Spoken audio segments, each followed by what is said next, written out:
ہم نے اللہ کا نام لیا تو لوگوں نے پیار دیا، ہم نے عبادات کے طریقے اختیار کیے تو معاشرے میں شریف کہلائے۔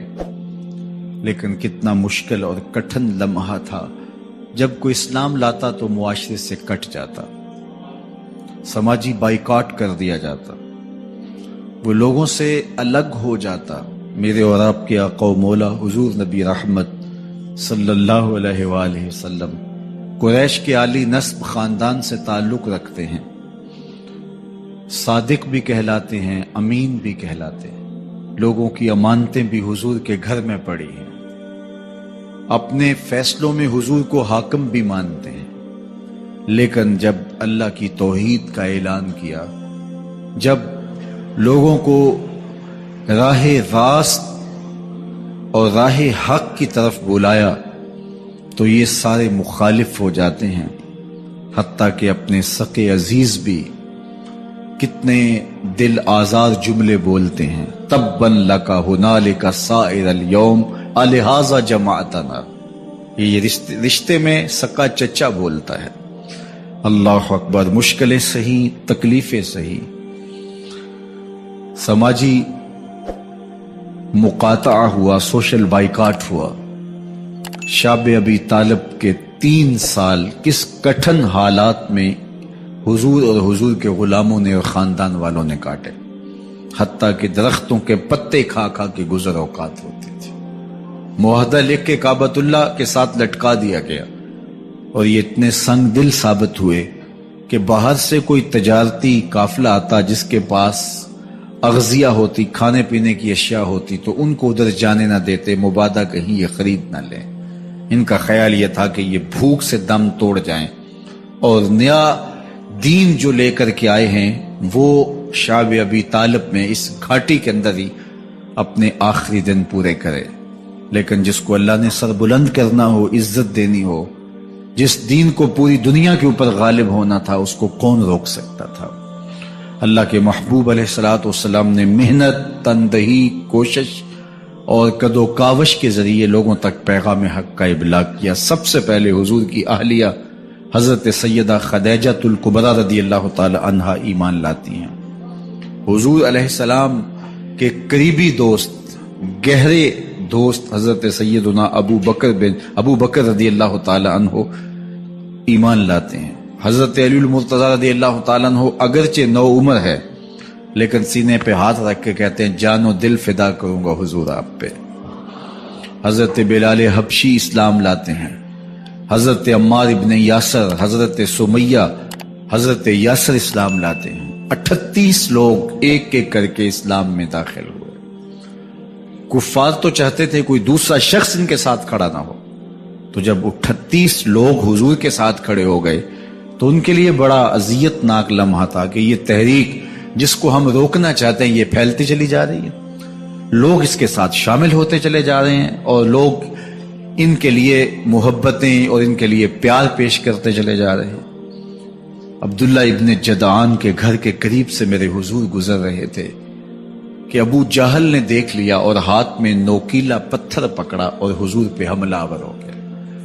آقا کریم علیہ السلام نے کوشش کی کہ الجھاؤ پیدا نہ ہو، لیکن یہ اس بات پہ تلا ہوا تھا کہ حضور کو اذیت دے۔ اس نوکیلے پتھر سے حملہ آور ہو کے حضور کو گہرے زخم دیتا ہے، حتیٰ کہ حضور کے مبارک بدن سے خون بہنے لگ جاتا ہے۔ وہاں سے حضور سین حرم میں پہنچتے ہیں اور اللہ کی حضور سر بسجود ہو جاتے ہیں۔ حضور کے چچا حمزہ بن عبد المطلب ابھی اسلام نہیں لائے تھے، وہ شکار کھیل کے واپس آ رہے ہیں، اور جب وہ شکار کھیل کے آتے تھے تو بڑا اترا کے چلتے تھے۔ انہوں نے سنا کہ 2 لونڈیاں آپس میں بات کر رہی ہیں۔ اس کو پتا ہوتا نا کہ اس کے بھتیجے کے ساتھ کیا سلوک ہوا ہے تو یہ کبھی بھی ایسی چال نہ چلتا، اس کی ٹوری کوئی اور ہوتی۔ تو رک گئے، قدم خود بخود ٹھہر گئے، رک کے پوچھا کیا ماجرا ہوا؟ کہا تمہارے بھتیجے کو ابو جہل نے مارا ہے اور اس کے نازک بدن سے خون بہتا رہا۔ وہ خاموش تھا لیکن اس نے جان بوجھ کے زیادتی کی اس پر۔ بس غصے میں بفر گئے۔ سین حرم کے آس پاس قریش اپنی مسندیں جمائے بیٹھے ہوتے تھے ٹولیوں کی شکل میں۔ آج امیر حمزہ آئے اور ابو جہل کو تلاش کر کے اپنی کمان کو زور سے اس کے سر پہ مارا اور اس کا سر پھٹ گیا، اور ساتھ بولے تم نے ہمارے بھتیجے کو لاوارث سمجھا ہے۔ اب اس کے حواری کھڑے ہو گئے، لیکن ابو جہل بڑا کائن شخص تھا، اس نے سمجھا کہ یہ تو اب تنہا ہیں، لیکن لڑائی کی آگ روشن ہوگی تو بنو ہاشم بھی نکل آئیں گے تو یہ لڑائی لمبی ہو جائے گی، تو اس کا سبب میں ہوں، قصور میرا ہے۔ اس نے کہا بس مجھ سے غلطی ہو گئی، اس طرح اس نے بات کو ٹال دیا۔ اب حضور کے چچا حضور کو ڈھونڈ رہے ہیں۔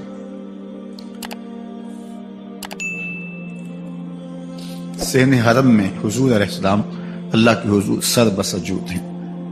یہ پاس جا کے کھڑے ہو گئے اور کہا یا ابن اخی، اے میرے بھائی کے بیٹے، اے میرے بھتیجے۔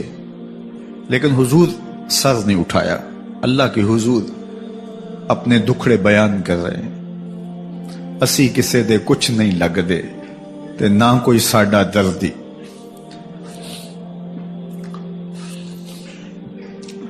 اللہ کے محبوب علیہ السلام اللہ کے حضور سر بسجود ہے۔ انہوں نے پھر کہا یا ابن اخی، اے میرے بھائی کے بیٹے، اور انہیں بے چینی ہے کہ بتاؤں کہ حوصلہ رکھو میں تمہارا بدلہ لے لیا، لیکن حضور سر نہیں اٹھا رہے۔ تیسری مرتبہ پھر آواز دی تو حضور نے سر اٹھایا، آنکھیں آنسوں سے بھری ہوئی تھی، تو برجستہ کہا بھتیجے میں تمہارا بدلہ لے لیا۔ میرے حضور نے فرمایا چچا مجھے اس کی کوئی خوشی نہیں ہوئی۔ یہ حیرت زدہ ہو گئے کہ اتنا بڑا کام، اس وقت مکے کا اتنا بڑا سورما، اور میں اس سے ٹکرا کے آیا ہوں اور یہ کہہ رہے ہیں مجھے کوئی خوشی نہیں ہوئی۔ قسمت اچھی تھی۔ بولے بھتیجے تم کیسے خوش ہوتے ہو؟ کہا جس رب کو میں مانتا ہوں اس کو تم بھی مان لو۔ تو امیر حمزہ کی قسمت اچھی تھی تو آگے بڑھے اور اسلام قبول کر لیا۔ 38 لوگ پہلے مسلمان تھے، یہ 39 میں مسلمان ہو گئے۔ بس ان کا اسلام لانا مسلمانوں کے لیے تسکین قلب کا ساما ہوا۔ حضور کی آنکھوں میں امٹتے ہوئے آنسو، آگے بڑھے، کعبے کو غلاف کو پکڑا، کہا اللہم اعز الاسلام باحب الرجلین الیک بعمر بن الخطاب اور بعمر بن حشام۔ اے اللہ ایک شیر دیا ہے، ایک شیر اور دے دے، اب تیری مرضی، یا عمر بن خطاب دے دے یا عمر بن حشام دے دے۔ اگرچہ اس نے میرے اوپر پتھر برسائے ہیں، مجھے زخمی کیا ہے، لیکن اگر دین کی تقویت اس سے ہو سکتی ہے تو مالک مجھے کوئی غصہ نہیں۔ چاہے عمر بن حشام، یہ ابو جہل کا نام ہے، مجھے چاہے ابو عمر بن حشام دے دے یا عمر بن خطاب دے دے، ایک شیر دے دیا، ایک شیر اور عطا کر دے۔ حضور کعبہ کے غلاف سے لپٹ کے اللہ کے حضور دعائیں مانگ رہے ہیں۔ 39 لوگ اسلام لا چکے ہیں، 40ویں کا انتظار ہے۔ اللہ کے محبوب علیہ السلام کی دعائیں ہیں، حضور کی التجائیں ہیں۔ ادھر یہ خبر پورے مکے میں پھیل جاتی ہے کہ حمزہ بھی ایمان لے آئے۔ کفار پر سراسیمگی سی کیفیت پیدا ہو جاتی ہے کہ ہم تو سمجھتے تھے کہ یہ 2-4 لوگ ہیں، 10, 15, 20 لوگ جمع ہو جائیں گے، اور اس طرح کے لوگ بھی اگر ان کے ساتھ شامل ہو گئے تو ان کا راستہ نہیں روکا جا سکے گا۔ وہ سر جوڑ کے سوچنے لگے، ابو جہل کو کوسنے دینے لگے، اس نے کیوں یہ ظلم کیا کہ اس کا نتیجہ یہ پھر ہمیں بھگتنا پڑ رہا ہے۔ اس کے لیے کوئی تدبیر کرنی چاہیے، اس کے لیے کوئی حکمت سوچنی چاہیے۔ 26 سال کا نوجوان ہے، خطاب کا بیٹا ہے، نام عمر ہے، اپنے گھر کے اندر پیچ و تاب کھا رہا ہے کہ اگر یوں ہی اسلام پھیلتا رہا تو ہمارے بتوں کے خلاف اٹھنے والا یہ نظم اتنا پھیل جائے گا کہ روکنا مشکل ہو جائے گا، آباء و اجداد کی کہانیاں ختم ہو جائیں گی۔ یہ ایک نیا دین ایسے پنپتا رہا تو پھر اس کو روکا نہیں جا سکے گا۔ کون روکے؟ دل میں خیال آیا اس کا ایک ہی حل ہے کہ بانی اسلام کی زندگی کا چراغ گل کر دیا جائے، لیکن یہ اتنا بڑا کام کون کرے؟ سوچا خود کروں گا۔ اٹھتی جوانی اور یہ پہلوانی کا زمانہ تھا عمر بن خطاب کا، اعضاء میں توانائی، طبیعت میں جوش، تلوار حمائل کی۔ دوپہر کے وقت خیال آیا تو کڑکتی دوپہر میں چل پڑے۔ سنسان گلیاں ہیں، سخت گرمی ہے، لوگ دیواروں سے لگ کے چلتے ہیں اگر کوئی کسی کو کسی مجبوری کے تحت کہیں جانا بھی پڑے، لیکن یہ مست ہاتھی کی طرح اپنے ارادے کو عملی جامہ پہنانے کے لیے گھر سے نکل پڑتے ہیں، اور اس انداز سے تلوار حمائل کیے ہوئے آگے بڑھ رہے ہیں۔ نعیم بن عبداللہ آگے سے آ رہے تھے، آنکھوں میں اترا ہوا نشہ دیکھا، کہانی سمجھ گئے۔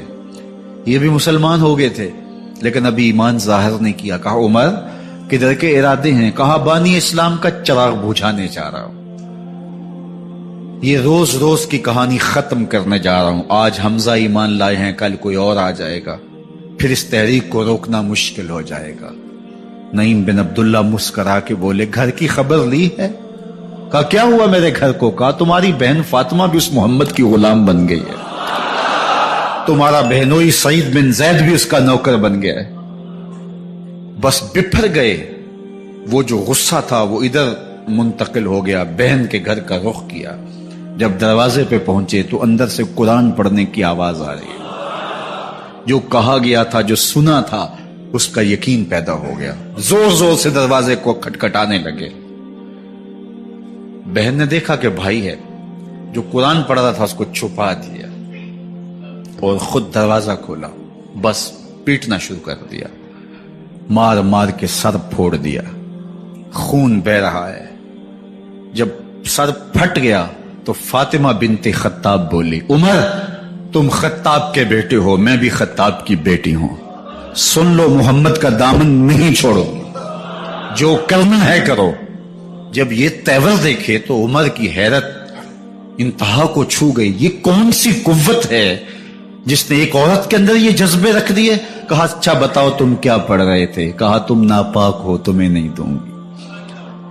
کہا کیسے دو گی؟ کہا پہلے غسل کرو۔ عمر غسل کر رہا ہے، سودا لینے کے لیے بازار گئے، ہاتھ اس کے بکے جس کے خریدار گئے۔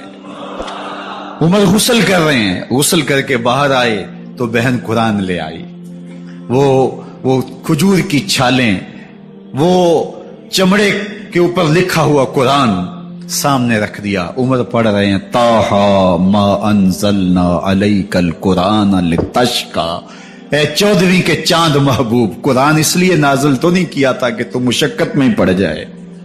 محبوب رحمت کے دروازے کھل رہے ہیں، کرم نوازیاں ہونے والی ہیں۔ عمر پڑھتے گئے، آنکھوں کے بندن ٹوٹ گئے، آنسو آنے لگے، ٹپ ٹپ آنسو گرنے لگے۔ عمر رو رہے ہیں، بدن کانپ رہا ہے۔ آئے کس ارادے سے تھے، اب حالت کیا ہوئی جا رہی ہے۔ اپنی بہن سے کہا، بہنوئی سے کہا جس در کے تم غلام ہوئے ہو کبھی میں بھی اس در کا غلام نہیں ہو سکتا؟ عمر کی کہیں عمر نہ برباد ہو جائے، مجھے اس چوکھٹ پہ لے چلو۔ کہا چلو ہم اس دہلیز پہ لے چلتے ہیں۔ تلوار اسی طرح حمائل کی ہوئی ہے، حضور دار ارقم میں ہے، یہ اسلام کی پہلی درسگاہ ہے، حضرت ارقم کا گھر۔ مسلمانوں کی تعداد بہت تھوڑی، یہاں چھپ کر کے دین سیکھتے ہیں۔ حضور بھی وہاں تشریف فرما تھے، باقی اصحاب بھی وہاں تشریف فرما تھے، حضرت میرے حمزہ بھی وہاں تھے۔ دروازے کی درزوں سے دیکھا کہ عمر آ رہے ہیں، تلوار بھی حمائل کی ہوئی۔ صحابہ نے کہا عمر آ رہے ہیں، میرے حمزہ نے کہا کوئی پرواہ نہیں، آنے دو، اچھا ارادہ ہوا تو خوش آمدید کہیں گے، ارادہ اچھا نہ ہوا اس کی تلوار سے گردن کاٹوں گا۔ اللہ اکبر۔ جب دروازہ کھولا تو دو صحابہ نے بازوں سے پکڑ لیا، کندھوں سے۔ حضور نے فرمایا کندھے چھوڑ دو، کندھے چھوڑ دیے گئے۔ آقا کریم علیہ الصلوۃ والسلام نے ان کے گلے کے اندر جو کپڑا تھا اس کو پکڑ کے جھٹکا دیا، اسلم عمر، عمر اسلام لاؤ۔ اللہ اکبر۔ اور ساتھ حضور نے حضرت عمر کے دل پہ ہاتھ رکھے، اللہم اہد قلبہ، اللہ عمر کے دل میں ہدایت ڈال دے۔ بس یہ جملہ کہنے کی دیر تھی اور حضور کا ہاتھ پھرنے کی دیر تھی، اندر سے کفر دھلتا چلا گیا۔ اور عمر نے کہا اشہد اللہ الہ الا اللہ واشہد انک رسول اللہ. جب یہ پڑا کلمہ تو حضور کی زبان سے بے ساختہ نکلا اللہ اکبر، اور صحابہ نے بھی اللہ اکبر کہا، اور اس زور سے کہا کہ مکے کی گلیاں گونجنے لگی. اب عمر ایمان لانے کے بعد حضور کی خدمت میں حاضر ہو کے عرض کرتے ہیں حضور کیا ہم حق پہ نہیں ہیں؟ فرمایا ہم حق پہ ہیں. کہ اللہ کا دین سچا نہیں ہے؟ فرمایا اللہ کا دین سچا ہے. کہا کہ آپ اللہ کے سچے نبی نہیں ہیں؟ فرمایا میں اللہ کا سچا نبی ہوں. تو فرمایا پھر ہم چھپ کے نماز کیوں پڑھیں؟ کہا کہ عمر تم جانتے ہو حکمت ہے، اتنے جو ہے وہ ہماری تعداد نہیں، اور کفار کا جور و ظلم و ستم. عرض کی حضور ہم کعبۃ اللہ میں جا کے نماز پڑھیں گے. مسلمانوں کی دو صفیں بن گئی، ایک صف کی قیادت امیر حمزہ کر رہے ہیں، ایک صف کی قیادت حضرت فاروق اعظم کر رہے ہیں، درمیان میں حضور چل رہے ہیں. اور روایات میں آتا ہے حضرت عمر چلتے جاتے ہیں اور ساتھ لا الہ الا اللہ پڑھتے چلے جا رہے ہیں. اور پھر جا کے وہاں پہنچے تو وہاں جو صنادید قریش تھے ان پر سختہ طاری ہو گیا. حضرت عمر رضی اللہ تعالیٰ عنہ جب ایمان لائے تو آپ نے ایک ایک کافر کے گھر کے دروازے پہ کھڑے ہو کے کہا، جب کوئی بھی شخص مسلمان ہوتا تو کفار اس کو مارتے، زود و کوب کرتے، ظلم کرتے، ستم کرتے، گھسیٹتے بازاروں میں، لیکن حضرت عمر ایمان لائے تو ایک ایک شخص کے دروازے پر کھڑے ہو کر کے کہا کہ تم کمزوروں کو مارتے تھے، میں تمہیں بتانے آیا ہوں میں محمد عربی کا نوکر بن گیا ہوں. بلکہ آپ نے اعلان کیا جس نے اپنی بیوی کو، بیوہ اور بچوں کو یتیم کروانا ہو اور اپنے ماں باپ کی کمر کو جھکانا ہو وہ عمر کے مقابلے میں آئے. اللہ اکبر. زنیرہ نامی ایک خاتون تھی بہت کمزور. راوی کہتا ہے کہ اس کی ہڈیوں میں گودا نہیں تھا، عشق رسول تھا، اور اس کا ظالم آقا اس کو مارتا ہے، اور جب مار مار کے تھک جاتا ہے ادھر سے عمر آ رہے ہیں. یہ اسلام لانے کے پہلے کی کہانی ہے. تو ادھر سے عمر آ رہے ہیں تو اس نے کہا عمر تم جوان آدمی ہو تو یہ چھوڑتی نہیں ہے اپنے نبی کا نام، ذرا تم آؤ. تو عمر کوڑا پکڑ لیتے اسے مارتے ہیں، مارتے مارتے تھک جاتے ہیں تو پانی پینے لگتے ہیں. تو کہتے ہیں مجھے تیرے پہ ترس نہیں آیا لیکن میں ذرا پانی پینے لگا ہوں. اور پھر گلے کے اندر کپ ڈال کر کے کوڑا اور اس کی رسی کو بل دیتے ہیں اور اس کی آنکھیں باہر نکل آتی ہیں، اور کہتے ہیں بلا اپنے نبی کو جو تیری آنکھوں کی بینائی واپس کرے. اللہ اکبر. تو اس نے آسمان کی طرف منہ کر کے کہا مالک میں کبھی بھی آنکھوں کی بینائی نہ مانگتی، لیکن اب تیرے نبی کی عزت کا سوال ہے. آنکھوں کی بینائی واپس ہو جاتی ہے. زنیرہ کو بڑا مارا. آج عمر گلیوں میں آنکھوں میں آنسو ہیں اور عجیب دلے بےتاب ہے، اور کہتا ہے آؤ بھئی میں حضور کا غلام بن گیا ہوں، تمہیں بتانے آیا ہوں. زنیرہ نے موڑ کاٹا تو آگے عمر یہ آواز دے رہے تھے. زنیرہ ایک کونے پہ کھڑے ہو کے زو کے کہتی ہے عمر تم تو بڑے اس دن جوش و غضب میں تھے اور تم مارتے ہوئے تھکتے نہیں تھے. تو عمر نے کہا زنیرہ اس دن میں نے دیکھا نہیں تھا، اب میں محمد عربی کو دیکھ آیا ہوں. جنہ ویکھیا نہیں ہو کرن گلاں، جنہ ویکھیا نہیں ہو کرن گلاں، جنہ ویکھیا ہو تے بول دے نہیں، جڑے محرم راز حقیقت دے اور راز حقیقت کھول دے نہیں. تو حضرت عمر رضی اللہ تعالیٰ عنہ ایمان لائے. حضرت عبداللہ ابن مسعود رضی اللہ تعالیٰ عنہ فرماتے ہیں کہ حضرت عمر کا ایمان لانا مسلمانوں کے لیے عزت کا سبب تھا. ان کا ہجرت کرنا مسلمانوں کی نصرت تھی اور ان کی خلافت مسلمانوں کے لیے رحمت تھی. حضرت عمر رضی اللہ تعالی عنہ وہ ہیں کہ میرے حضور نے فرمایا لوگوں جب نیک لوگوں کا ذکر کرو تو میرے عمر کا تذکرہ ضرور کیا کرو. میرا عمر وہ ہے کہ جب وہ ایک جگہ ایک سمت سے آ رہا ہو، ایک گلی اور بازار سے آ رہا ہو تو شیطان بھی آ رہا ہو، عمر کو دیکھ کے راستہ تبدیل کر لیتا ہے. حضرت عمر رضی اللہ تعالی عنہ کی طبیعت کے اندر جو جاہ و جلال تھا، طبیعت کے اندر جو سختی تھی، وہ اسلام کے اندر آ کر بھی قائم رہی. اور آپ نے وہی سختی، وہی جاہ و جلال جو پہلے مسلمانوں کے خلاف تھا، اب کفار کے خلاف، منافقین کے خلاف حضرت عمر کی طبیعت کے اندر وہ جوش و خروش بدستور موجود رہا. لیکن جس دن آپ خلیفہ بنے تو اس دن آپ نے ممبر پہ چڑھ کے جو خطبہ دیا اس میں کہا لوگوں میں سخت اس لیے تھا کہ رسول اللہ نرم تھے، پھر میں سخت اس لیے تھا کہ حضرت ابو بکر صدیق نرم تھے، اب میں تخت خلافت پہ بیٹھا ہوں، اب میری سختی جو ہے وہ نرمی میں تبدیل ہو گئی، صرف فاسقوں فاجروں اور باغیوں کے لیے میں سخت ہوں، باقی تمہارے لیے نرم ہوں۔ سب سے کم جو تنخواہ بیت المال سے اگر کسی وجود نے لی ہے تو وہ حضرت عمر رضی اللہ تعالیٰ عنہ نے لی، صرف 2 جوڑے لیتے تھے سال میں، اور راوی کہتا ہے کہ میں نے دیکھا ہے کہ اس میں بھی 17 پیوند لگے ہوتے تھے۔ حضرت عمر رضی اللہ تعالیٰ عنہ کا طرز زندگی، آپ کا انداز معاشرت اور آپ کا انداز خلافت، ہر لمحہ آپ کی زندگی کا اٹھا کے دیکھیے کتنی مرتبہ قرآن حضرت عمر کی رائے کے مطابق نازل ہوا ہے۔ اللہ تعالیٰ جل شانہ نے ان کو صاحب الہام بنایا تھا۔ ہر امت میں کوئی صاحب الہام ہوتا ہے، حضور کی امت کا صاحب الہام حضرت عمر رضی اللہ تعالیٰ عنہ، اور آقا کریم نے انہیں اپنا وزیر قرار دیا، فرمایا میرے 2 وزیر آسمانوں میں ہیں، 2 وزیر زمینوں میں ہیں، آسمانوں کے وزیر ابو جو ہے وہ جبرائیل اور میکائیل ہیں، اور زمین کے وزیر ابو بکر اور عمر ہیں رضی اللہ تعالی عنہما۔ تو اللہ تعالیٰ جل شانہ نے حضرت سیدنا صدیق اکبر کے بعد حضرت سیدنا عمر بن خطاب رضی اللہ تعالیٰ عنہ سے جو کام لیا، مختصر دور خلافت کے اندر 10 سال 6 ماہ 4 دن آپ نے خلافت فرمائی ہے، لیکن کہاں سے چلے اور یہاں مکران تک، بلوچستان کا حصہ ہے، یہاں تک آپ کی سلطنت کی حدود وسیع ہوئی، ادھر آرمینیا تک جا پہنچے، حمص فتح کیا، قادسیہ، یرموک، آپ ذرا دیکھیے کہ کہاں تک آپ کی فوجوں کے گھوڑے دوڑتے رہے، اور اللہ تعالیٰ جل شانہ نے ان کو جو توانائی، عدل و انصاف کی قوت عطا فرمائی۔ اللہ اکبر، جب زمین پہ عدل کیا ہو تو زمین بھی حکم مانتی ہے، اور حضرت عمر وہ تھے جن کا حکم ہوائیں بھی مانتی تھی، زمین بھی مانتی تھی، جن کا حکم جو ہے وہ آگ بھی تسلیم کرتی تھی اور دریا بھی ان کا حکم مانا کرتے تھے۔ مصر کے اندر رسم بد جاری تھی، یہ رسم بد جاری تھی کہ سال کے بعد 1-2 شیزہ کو زیورات پہنا کے اچھے لباس میں ملبوس کر کے دریا کی بھینٹ چڑھایا جاتا، اس کی قربانی دی جاتی، اس کا خون بہتا تو دریا چلتا۔ جب اسلام مسلمانوں نے مصر فتح کیا تو گورنر نے لکھا کہ اسلام تو اس طرح کی رسوم کی اجازت نہیں دیتا، لیکن خشک سالی ہے، لوگوں کی فصلیں ویران پڑی ہے، تو حضرت کیا کیا جائے؟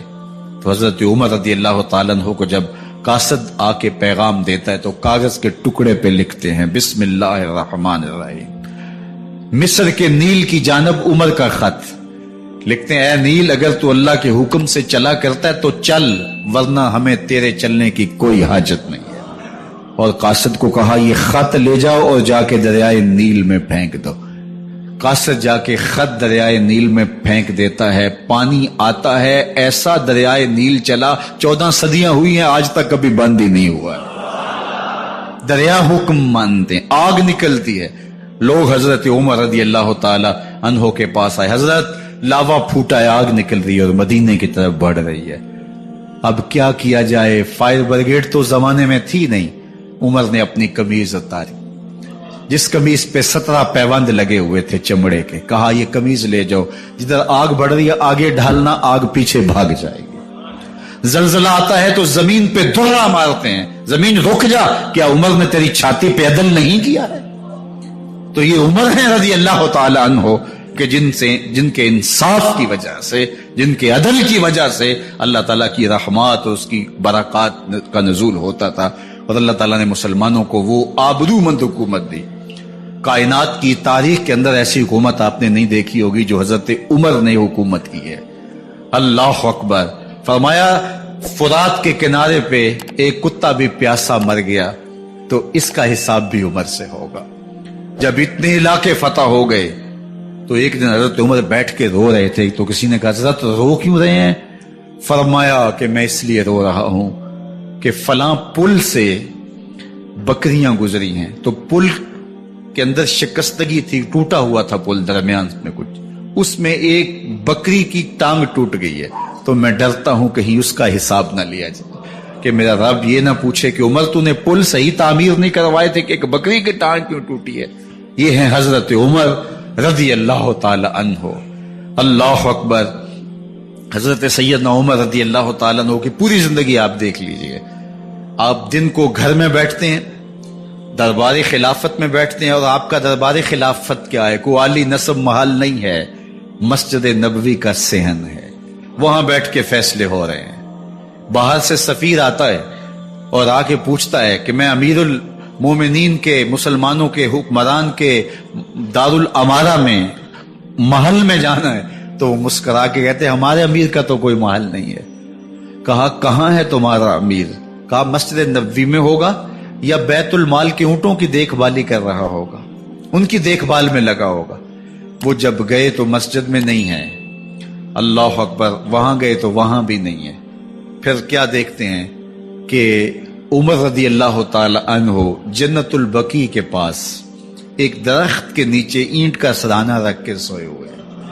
تو اس نے کہا عمر تو نے عدل کیا ہے، تجھے کچی اینٹ پہ بھی نیند آ گئی. ہمارے حکمرانوں نے انصاف نہیں کیا اور وہ بند اور محفوظ کمروں کے اندر بھی سکون اور چین کی نیند نہیں سو سکتے. حضرت سیدنا عمر رضی اللہ تعالیٰ عنہ نے اس طرح ان امور سلطنت نبھائے. آپ دن کو لوگوں کی دیکھ بھالی کرتے، لوگوں کی ضروریات سنتے سمجھتے، اور جب رات پڑتی لوگ سو جاتے عمر مدینے کی گلیوں میں پہرا دیتے. کائنات نے کوئی ایسا بھی حکمران دیکھا ہوگا؟ اللہ اکبر. وہ مجاہد جو مختلف محاذات پہ گئے ہوئے ہوتے ان کے گھروں کی دیکھ بھالی کرتے، ان کی ضروریات کا خیال رکھتے، ان کی آبرو کا پہرا دیتے. راتوں کی تنہائیوں کے اندر حضرت عمر اٹھتے اور جا کے گشت کرتے، چکر لگاتے، دیکھتے کوئی آنکھ پر نم نہ ہو، مفلسی کا کسی گھر میں ماتم نہ ہو، لوگوں کی ضروریات کا خیال رکھتے. اللہ اکبر. ایک دن حضرت عمر رضی اللہ تعالیٰ عنہ ایک گھر کے قریب سے گزرے. گھر سے دھواں نکل رہا تھا. سوچا کوئی مہمان ہوگا، گزر گئے. تھوڑی دیر کے بعد پھر دوبارہ اس گلی سے گزر ہوا تو پھر دھواں نکل رہا تھا. پھر گزر گئے. 2 گھنٹے کے بعد پھر دوبارہ ادھر سے گزران ہوا تو پھر دھواں نکل رہا تھا. رات کا پچھلا پہر ہے، ابھی تک گھر سے دھواں نکل رہا ہے. عمر رضی اللہ تعالیٰ عنہ نے دروازے کو کھٹکھٹایا. اندر سے خاتون کی آواز آئی اس وقت کون ہے؟ کہا ایک مسافر ہوں، پوچھنا چاہتا ہوں تمہارے گھر سے دھواں کیوں نکل رہا ہے رات کی اس پہر؟ کہا تمہیں اس سے کیا غرض؟ کہا نہیں مجھے تشویش ہوئی ہے. تو اس نے کہا عمر کی جان کو رو رہی ہوں. حضرت عمر رضی اللہ تعالیٰ عنہ نے کہا کیا ہوا؟ کہا کہ کھانے کے لیے گھر کچھ نہیں ہے، بچے ضد کر رہے ہیں، ہنڈیا کے اندر پتھر ڈال کر کے میں نیچے سے آگ دیے جا رہی ہوں. بچوں کہتی ہوں تھوڑی دیر ہے تھوڑی دیر ہے، کہ بچے تھک کے سو جائیں گے انتظار کر کر کے. تو کچھ ہو تو پکے، اور بچے ہیں بھوک سے، شدت بھوک کی وجہ سے سو بھی نہیں رہے، اور میں یہاں بیٹھے عمر کی جان رو رہی. حضرت عمر رضی اللہ تعالیٰ عنہ واپس آئے. گھی کا کنستر اٹھایا، آٹے کی بوری لی اور ساز و سامان لیا. خادم تھا آپ کا اسلم بیت المال میں. اس نے حضرت یہ سب کچھ میں اٹھا لیتا ہوں. کہا حشر کے دن میرا بوجھ اٹھاؤ گے؟ کہا نہیں وہ تو آپ کو اٹھانا ہوگا. کہا عمر کو آج خود ہی اٹھانے تو. اور اٹھا کے ان کے گھر آئے اور گھر آ کے ان کو سب کچھ دیا. اور پھر اس کے بعد جب کھانا تیار ہوا، بلکہ روایت میں آتا ہے کہ جب آگ جلا رہی تھی تو عمر جھک کے چولہے میں پھونکے مار رہے تھے. اللہ اکبر. اس خاتون کو نہیں پتا کہ یہ کون ہے، یہ کوئی اجنبی مسافر ہے میری مدد کر رہا ہے. پھر بچے جو ہے وہ جب کھانا کھا کے خوش ہوئے تو حضرت عمر رضی اللہ تعالیٰ عنہ نے دل میں سوچا اور کہا عمر جس طرح تو نے بچوں کو رلایا ہے آج ان بچوں کو ہنساؤ بھی. تو بچے بیٹھے ہیں تو عمر کبھی ادھر جاتے ہیں کبھی ادھر جاتے ہیں. جس طرح بچوں کو کھلانے کے لیے جو ہے وہ گھٹنوں کے بل اور ہاتھوں کے بل لوگ چلتے ہیں، حضرت عمر یوں چلتے ہیں اور وہ بچے مسکراتے ہیں. جب بچے ہنسنے لگے، کھانا کھا چکے، عمر اس خاتون سے مخاطب ہو کے کہتے ہیں بہن دیکھ عمر کی بڑی مجبوریاں ہیں. فسطاط، یرموک، کہاں کہاں آرمینیا، کہاں کہاں سرحدوں پہ محاذ پہ لوگ موجود ہیں، ان کی دیکھ بھال کرنی، امور خلافت، کیا کیا معاملے ہیں. تنہا اکیلے بیچارے کی جان ہے، وہ نہیں خیال کر سکا، چل تو اسے معاف کر دے. وہ بہن کہتی ہے تو اتنی ہمدردی کیوں کرتے عمر کی؟ نہیں میں عمر کو معاف نہیں کروں. کل قیامت کے دن میں اللہ کے حضور عمر کا گریبان پکڑوں گی. تو دوسرے علاقے فتح کرتا تھا، میری خبر ہی نہیں تھی. اللہ اکبر. جب یہ بات کی تو عمر چیخیں مار کے رونے لگے اور ہاتھ جوڑ کے کہنے لگے بہن یہ تمہارے سامنے تو عمر کھڑا ہے. یہ حضرت عمر تھے رضی اللہ تعالیٰ عنہ، اور اللہ کے محبوب علیہ الصلوۃ والسلام کے خلیفہ راشد، دوسرے خلیفہ. 10 سال 6 ماہ اور 4 دن آپ نے خلافت کی. اور تاریخ کہتی ہے اگر عمر رضی اللہ تعالیٰ عنہ کو 10 سال اور مل جاتے، یا مغربی مفکرین کہتے ہیں کہ اگر کائنات کو ایک عمر اور مل جاتا، پوری دنیا پہ مسلمانوں کی حکومت ہو، کہیں کفر باقی نہ بچتا. لیکن بد باطن لولو فیروز نامی ایک مجوسی غلام نے نماز فجر پڑھتے ہوئے حضرت عمر بن خطاب رضی اللہ تعالیٰ عنہ پہ حملہ کیا. زہر میں بجھا ہوا خنجر آپ کے جسم میں سرایت کر دیا. آپ وہاں سے اٹھا کے گھر لائے گئے اور 4 دن تک مسلسل آپ اس اذیت اور تکلیف میں رہے. جب آخری وقت آیا تو اپنے بیٹے کو بلایا، کہا بیٹا میں نے ام المومنین سیدہ عائشہ رضی اللہ تعالیٰ عنہ سے پوچھا ہوا ہے کہ میرے مرنے کے بعد حضور علیہ السلام کی قربت میں مجھے جگہ دے دی جائے. ہو سکتا ہے میں امیر المومنین مسلمانوں کا خلیفہ ہوں تو اس وجہ سے انہوں نے اجازت دے دی ہو، جب میں فوت ہو جاؤں تو ظاہر خلیفہ نہیں رہوں گا. تو پھر جا کے ان کو دوبارہ کہنا کہ میرے باپ کا پیغام ہے، اگر وہ اجازت دیں تو مجھے حضور کی قربت میں دفن کر دینا، اور اگر وہ اجازت نہ دیں تو پھر جنت البقیع میں مجھے دفن کر دینا. جب حضرت سیدنا عمر بن خطاب رضی اللہ تعالیٰ عنہ کا انتقال ہو گیا تو آپ کے صاحبزادے ابن عمر حضرت عائشہ رضی اللہ تعالیٰ عنہا کے پاس گئے، کہا کہ میرے باپ کا سلام ہے آپ کے نام. انہوں نے آپ کو زندگی میں کہا تھا کہ حجرہ انور میں سیدنا صدیق اکبر کے ساتھ 2 گز جگہ مجھے بھی نصیب ہو جائے، تو آپ نے اجازت دے دی تھی. تو میرے والد گرامی نے فوت ہوتے ہوئے کہا کہ دوبارہ ام المومنین کے پاس جانا اور دوبارہ پوچھنا. اس وقت تو میں امیر المومنین تھا، ہو سکتا ہے وعدہ کر لیا ہو، لیکن اب اگر آپ اجازت دیں تو یہاں ہم قبر ان کے لیے کھود لیں، ورنہ ہم جنت البقیع میں دفن کر دیں. تو ام المومنین سیدہ عائشہ رضی اللہ تعالیٰ عنہ رو پڑی اور فرمایا یہ جگہ میں نے اپنے لیے رکھی تھی، لیکن عمر نے اسلام کے لیے خدمت اتنی کی ہے کہ میں نے خود ترجیح دی ہے، اس لیے میں اجازت دیتی ہوں کہ یہاں عمر کو دفن کیا جائے. اللہ اکبر. اور پھر وہاں حضرت عمر رضی اللہ تعالی عنہ کو دفن کیا گیا. یہ قبر میرے حضور کی ہے، 7 حضرت صدیق اکبر ہیں، 7 حضرت عمر فاروق رضی اللہ تعالی عنہ ہیں. جے شک ہووی تے چل مدینے، جے شک ہووی تے چل مدینے، ویخ لے جوڑ مزاراں دا، بن یار نبی دیاں یاراں دا. حضور نے فرمایا ایک دن مسجد نبوی سے باہر نکل رہے تھے اور کچھ لوگ مسجد میں داخل ہو رہے تھے. حضور نے دائیں ہاتھ سے ابو بکر کا ہاتھ پکڑا تھا اور بائیں ہاتھ میں حضرت عمر کا ہاتھ تھا، اور جب لوگوں کو آتے ہوئے دیکھا ان کو مخاطب کرتے ہوئے کہا ہاکذا نبعث یوم القیامہ، قیامت کے دن ہم قبروں سے یوں ہی اٹھائے جائیں گے. میرے دائیں ہاتھ میں ابو بکر کا ہاتھ ہوگا، بائیں ہاتھ میں عمر کا ہاتھ ہوگا. جے شک ہووی تے چل مدینے، آویخ لے جوڑ مزاراں دا، بن یار نبی دیں یاراں دا. تو میرے حضور نے فرمایا جب اچھے لوگوں کا ذکر کرو تو میرے عمر کا ذکر بھی ضرور کیا کرو. تو حضرت عمر رضی اللہ تعالی عنہ اللہ کے محبوب ہیں. باقی صحابی مرید ہیں، حضرت عمر میرے حضور کی مراد ہیں. اللہ سے مانگ کر کے لیا ہے، اللہ عمر بن خطاب عطا کرتے، اور پھر اللہ نے عمر کی صورت میں اسلام کو وہ عظیم تحفہ دیا جس سے اسلام کی عزت بڑھی اور شان و شوکت میں اضافہ ہوا، اور اسلام کے جھنڈے 4 داغ عالم کے اندر لگ گئے.